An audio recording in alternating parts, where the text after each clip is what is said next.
Assalamualaikum warahmatullahi wabarakatuh.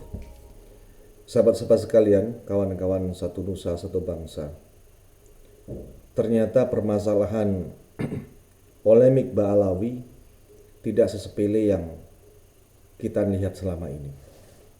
Selama ini polemik Ba'alawi dengan pengakuannya sebagai keturunan Rasulullah SAW sudah membuat kegelisahan sosial yang sangat masif. Dan patut disayangkan masih banyak para ulama, para kiai yang terombang-ambing dalam kebingungan, baik secara individu maupun secara kelembagaan. Hal yang spektakuler yang terjadi di balik itu kemudian diungkap bahwa pasca perang Diponegoro pada tahun 1825 sampai 1830, pemerintah kolonial Belanda berusaha melemahkan pengaruh Islam di Nusantara dengan menekan para ulama pribumi. Sebagai bagian dari strategi mereka, Belanda mendatangkan kelompok keturunan Yaman, khususnya dari Hadramaut, termasuk kalangan Ba'alawi ini. Tujuan Belanda mendatangkan keturunan Yaman ke Nusantara adalah pertama mengisi sektor perdagangan untuk menggantikan para saudagar pribumi yang terlibat dalam perlawanan terhadap kolonial Belanda. Yang kedua, mengelola sistem keagamaan agar Islam tetap berkembang tetapi di bawah kendali kolonial Belanda. Dan Belanda pintar mencari kelompok yang dalam tanda kutip kekurangan informasi pada waktu itu memiliki paspor anti imun, yaitu keturunan Rasulullah, klaim keturunan Rasulullah, sehingga ketika para ulama-ulama berhadapan dengan mereka dengan kurangnya informasi, mereka akan keluh lidahnya, kram otaknya.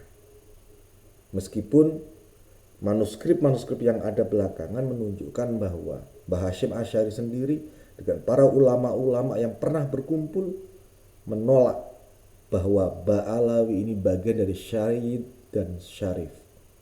Artinya mereka ini selain keturunan Sayyidina Hasan dan Sayyidina Husain.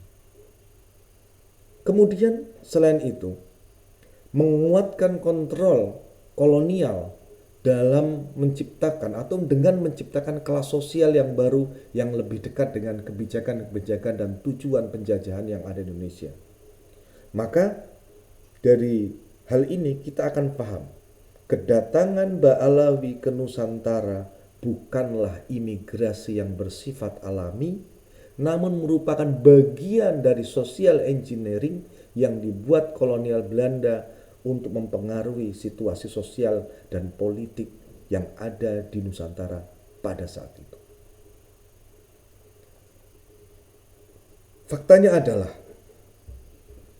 pada era Hindia Belanda, masyarakat diklasifikasikan ke dalam 3 kelas sosial berdasarkan Indische Stadsregeling 1925. Poinnya adalah warga negara dibagi menjadi 3 kelas, yaitu orang-orang Eropa, yaitu para warga negara Belanda, kerajaan Belanda dan keturunannya. Yang kedua adalah kelompok masyarakat timur asing, yaitu keturunan Tionghoa, Yaman dan India. Yang ketiga kelompok penduduk Nusantara, penduduk asli Nusantara yang mereka sebut dengan inlander. Dan banyak sekali bukti sejarah menyatakan bahwa orang-orang inlander ini sama hinanya dengan anjing yang sedang berkeliaran, yang dilarang memasuki kawasan-kawasan tertentu dengan privilege tertentu. Implikasinya apa? Keturunan Yaman bukan bagian dari kategori pribumi, sehingga mereka memiliki hak istimewa pada waktu itu dibandingkan dengan pribumi, tetapi tetap lebih rendah dari orang Eropa. Kedua, mereka diberi status sebagai Fremde Oosterlingen atau orang timur asing yang berarti memiliki keterbatasan dan dalam hak politik dan administrasi. Istimewa tapi terbatas. Ketiga, mereka tidak wajib mengikuti wajib militer, tetapi mereka memiliki hak dagang dan properti lebih luas dibandingkan pribumi. Dan ingat, kedatangan Utsman bin Yahya dengan fatwanya bahwa melawan kolonial Belanda adalah tindakan bughat yang bukan saja haram, tapi itu wajib dilawan. Ini jelas sangat menggembosi perjuangan kemerdekaan Republik Indonesia yang Anda ingat menimbulkan tragedi Cilegon.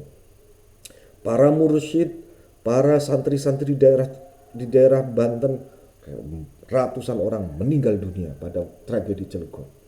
Sejarah mencatat itu.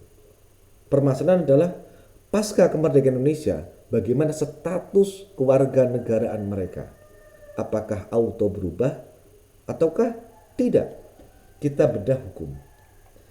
Kawan-kawan sekalian, sahabat-sahabat sekalian, setelah Indonesia merdeka, ada kebijakan yang berbeda terkait status kewarganegaraan bagi keturunan Timur Asing. Undang-Undang Nomor 3 Tahun 1946 tentang Kewarganegaraan Indonesia mewajibkan bahwa keturunan asing, baik Yaman, India, Tionghoa, untuk memilih menjadi warga negara Indonesia secara resmi atau tidak. Nah, untuk itu mereka harus mengajukan permohonan kepada pemerintah dan menyatakan sumpah setia kepada Negara Kesatuan Republik Indonesia. Undang-Undang Nomor 3 Tahun 1946. Nah, ketika warga Tionghoa berbondong-bondong melakukan sumpah setia kepada Republik Indonesia, mengganti nama endogenis mereka, nama asli mereka, nama Mandarin mereka menjadi Gunawan, menjadi Salim dan sebagainya. Begitu juga dengan warga India, keturunan India. Tapi tidak, banyak keturunan Yaman yang tidak melakukan proses administrasi ini. Sehingga secara hukum status kewarganegaraan mereka tidak diakui negara karena tidak melakukan pengurusan administrasi ini. Ini kenapa kemarin ketika Anies Baswedan maju sebagai capres, ada gugatan terhadap warga negara dia. Artinya karena untuk bisa menjadi calon presiden merupakan warga negara Indonesia yang asli. Asli artinya terdaftar warga negara Indonesia secara legal formal. Nah, dampak dari kelalaian ini, ketidakpendaftaran administrasi mereka tidak memiliki dokumen secara resmi sebagai warga negara Indonesia pada waktu itu. Maka jika status WNI tidak sah, maka mereka tidak berhak untuk memiliki tanah, menduduki jabatan publik, atau mendapatkan hak politik, termasuk mendirikan organisasi, mungkin semacam FPI kalau hari ini. Pasal 28D Ayat 3 Undang-Undang Dasar 1945 dengan tegas menyatakan bahwa hanya warga negara Indonesia yang berhak menduduki jabatan pemerintahan. Namun bagaimana bisa individu dengan status tidak jelas tetap mendapatkan jabatan publik? Tapi mereka punya KTP, tapi mereka punya KK. KK dan KTP itu adalah tanda kependudukan. Untuk tanda kewarganegaraan Indonesia, karena mereka bukan penduduk asli, maka mereka harus tetap melakukan proses administrasi itu. Apakah bapak, kakek, buyut mereka ya ketika datang ke sini pasca hengkangnya Belanda terusir dari Republik ini melakukan proses administrasi. Jelas ini menjadi asbab dari pengurusan warga negara mereka. Saat ini, kewarganegaraan Indonesia diatur dalam Undang-Undang Nomor 12 Tahun 2006 tentang Kewarganegaraan Republik Indonesia. Bagaimana seorang bisa menjadi warga negara Indonesia atau WNI? 1. Kelahiran. Jika lahir dari orang tua WNI atau di Indonesia dengan ketentuan tertentu. Kedua, naturalisasi. Harus melalui proses hukum dengan persetujuan pemerintah. Ketiga, pewarganegaraan khusus hanya bisa diberikan oleh Presiden Republik Indonesia. Di sini masalah muncul. Banyak keturunan Ba'alawi yang tidak pernah melakukan proses administrasi sebagai warga negara Indonesia secara resmi. Dan ini harusnya disoroti. Dan karena jika status mereka tidak sah, maka mereka tidak berhak menduduki jabatan sebagai ASN atau pejabat negara dan atau berkegiatan sebagaimana kebanyakan warga negara Indonesia. Namun ada dugaan bahwa beberapa individu tetap melakukan proses ini, ya, sehingga mereka wajar jika hari ini duduk. Tapi itu tentu perlu dianalisa, bukan hanya berdasarkan husnudzon atau suhroh wal istifawah. Nggak bisa. Nggak bisa dengan kira-kira. Nggak bisa hanya dengan forecasting. Tidak bisa hanya dengan rongsen. Ya. Mereka pakai batik berarti Indonesia. Mereka kemudian berganti nama dari nama-nama Arab menjadi nama-nama Nusantara. Apakah itu menunjukkan bahwa negara mereka sudah menjadi WNI, tunduk, takluk? Tidak. Ketika mereka di jalanan memakai helm, apakah menunjukkan itu ketaatan? Bukan itu maksudnya. Celah hukum ini menimbulkan bahaya di dalam kehidupan berbangsa dan hukum, tetapi juga risiko infiltrasi politik dalam suatu pemerintahan. Apa yang terjadi jika individu yang bukan WNI menjadi pejabat? Mereka dapat memiliki akses ke kebijakan strategis negara. Bisa terjadi potensi penyalahgunaan wewenang dan manipulasi hukum. Ancaman terhadap kedaulatan negara jika ada pihak asing yang mengendalikan kebijakan dalam negeri. Lalu siapa yang harus bertanggung jawab? Ini suatu salah kaprah yang memang harus sudah mulai diluruskan, mengingat gelagat-gelagat yang ada.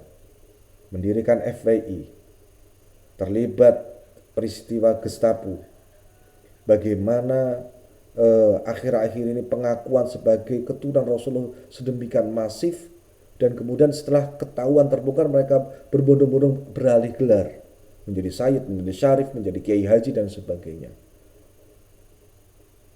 Apa intelijen mata dan telinga kita sedemikian semakin bebal untuk melihat fakta sosial yang ada, selain berangkat dari fakta administrasi yang ada. Maka dalam hal ini pemerintah perlu melakukan verifikasi ulang terhadap status kewarganegaraan pejabat publik yang diduga warga keturunan. Sebagaimana Ahok juga pernah tersandung masalah ini. Jadi orang tuanya itu belum mengurus yang sebegitu ketika sempat mau dicalonkan. Tapi Anies Baswedan sempat lolos. Apakah orang tuanya dan orang-orang mbah-mbahnya pernah mengurus ini? Mudah-mudahan saja pernah. Sebab jika tidak, jelas ini aib bagi kita semua. MK, DPR, Diduk Capil, pemerintah semuanya terperdaya. Penegakan hukum harus lebih ketat dalam menyeleksi ASN dan pejabat negara. Jangan sampai ada warga negara Indonesia yang bermasalah secara administrasi. Mahkamah Konstitusi harus memutuskan perkara ini dengan tegas untuk menjaga kedaulatan hukum yang ada di Indonesia. Ini ternyata bukan hanya masalah yang bersifat agama. Jadi soal Ba'alawi ini bukan masalah bagi kalangan Nahdien, saya katakan. Belaka yang berkaitan dengan Amalia Sunni, berkaitan dengan makam, berkaitan dengan klaim-klaim sejarah, berkaitan dengan dawir. Tetapi sempat kita mendengar terkait dengan distorsi sejarah tentang bendera kita, tentang sejarah yang ada di negara ini. Pada faktanya ada aib besar yang saya kira ini sangat berpengaruh dan benar. Ini akan jauh lebih besar berdampak sosial karena terkait dengan kebangsaan dan urusan-urusan simpul publik di tengah-tengah masyarakat kita. Ini masalah hukum, bukan masalah like and dislike. Ini masalah ilmu pengetahuan, bukan masalah kawan atau lawan. Benar, kita cinta damai, tapi sebagai bumi putra kita lebih cinta kedaulatan. Mari kita analisa bersama bagaimana sebaiknya menurut saudara-saudara dan kawan-kawan sekalian. berkomentar di kolom komentar secara bijak. Lihat pendapatnya, jangan lihat orangnya. Wallahualam. Assalamualaikum warahmatullahi wabarakatuh.